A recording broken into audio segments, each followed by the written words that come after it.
This may sound silly, but I read books and talk to people.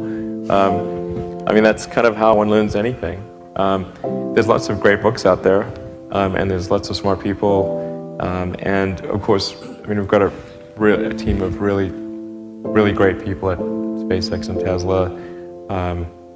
And we've got world experts in propulsion, in structural design, avionics, software, launch operations, that kind of thing. And likewise at Tesla. So, you know, if you just talk to the people on your team, you can learn a tremendous amount.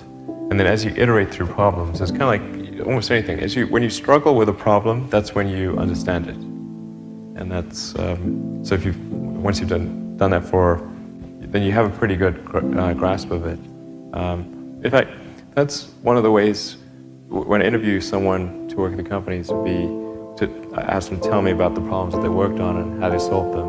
And if someone was really the person that solved it, they'll be able to answer multiple levels. They'll be able to go down to the brass tacks. And if they weren't, they'll get stuck. And then you can say, oh, this person was not really the person who solved it, because anyone who struggled hard with a problem never forgets it. First of all, I certainly don't think I can, do anything or do most things that people think are impossible, because I think a lot of what people think is impossible is actually impossible. But occasionally it's not. I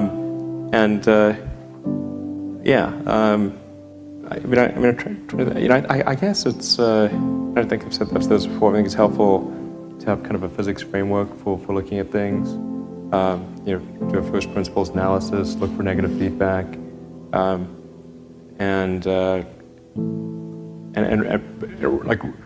really believe in what you're doing, but not just from a blind faith standpoint. Like to have really thought about it and say, okay, this is true. I'm convinced it's true, and I've tried every angle to figure out if it's untrue, and sort negative feedback to figure out maybe if I'm wrong. But then after all that, it still seems like this is the right way to go.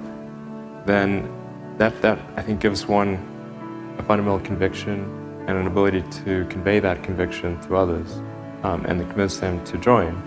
And that's what a company is. It's a group of people who come together to create a product of some kind. And so if you can convey that and answer the concerns that people have, convince them that this is something that needs to be done, it's important, and here is a path to do it, even if that path has a lot of danger associated with it, risk, and maybe it won't succeed. But people can understand, okay, this is why it's important, and even if the odds are that it won't succeed, it's worth trying to do it.